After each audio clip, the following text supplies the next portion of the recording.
Dear brothers and sisters, how are you? This is Rafael Gomez with Florida Public Employees on Facebook and the Public Servants on YouTube.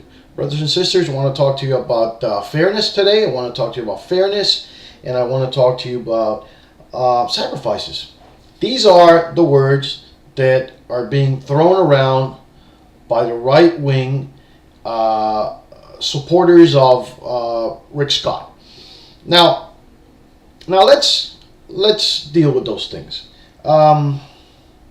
If we're sacrifice, they want us to sacrifice. They want to sacrifice our pensions. They want to sacrifice our salaries. They want to sacrifice us and lay us off, like in the case of state corrections. All kinds of sacrifices. It is a time of sacrifice, I suppose. I mean, the state's falling apart. It is a time of sacrifice, but who's going to sacrifice? Oh, public employees only. Nobody else. Nobody else is going to sacrifice. Just public employees. What about the corporations? Are they going to sacrifice? No, they're not. No. Under Governor Scott, it is projected by the year 2018. By the year 2018, calculate this. It's not too far away. By the year 2018, they will be paying zero.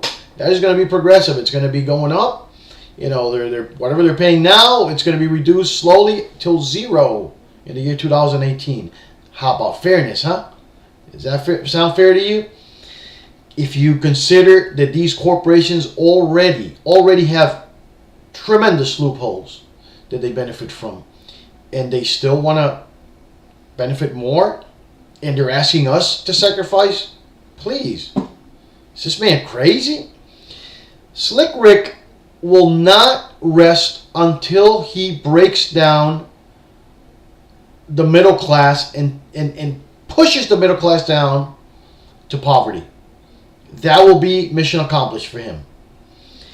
Look how he talks about fairness. Fairness to him is to compare public employees on one side, private employees on the other, and say, well,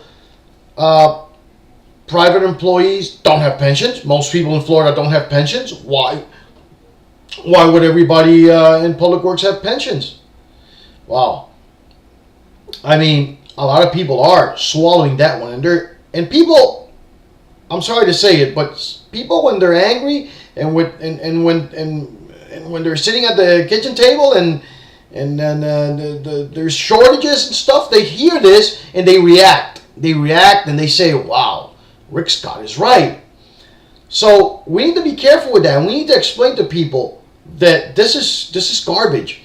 If Rick Scott wanted to do something about pensions and fairness, he sees that here's a public employee with a pension, and here's a private employee, private sector employee without a pension.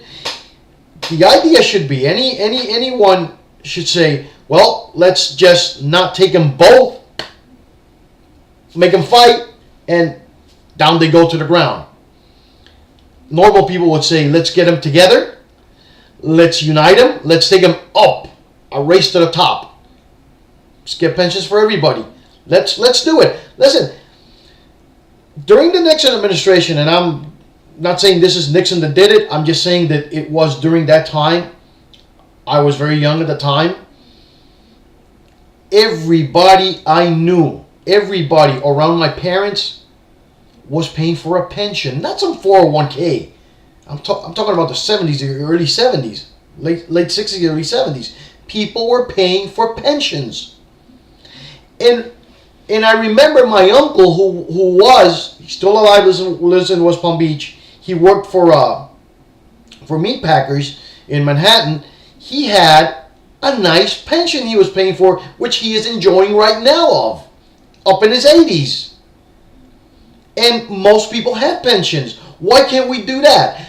Is Rick Scott so concerned about pensions that we have them and the private employees don't have them? Why don't we do the right thing? Why don't we stay with ours and you give the rest of the world pensions the way it used to be? It wasn't until the 80s that old Ronald Reagan started knocking on the pensions. They came up with a 401k as a substitute for it. And 401k isn't even a shadow of a pension. So let's not let's not allow people to fool us.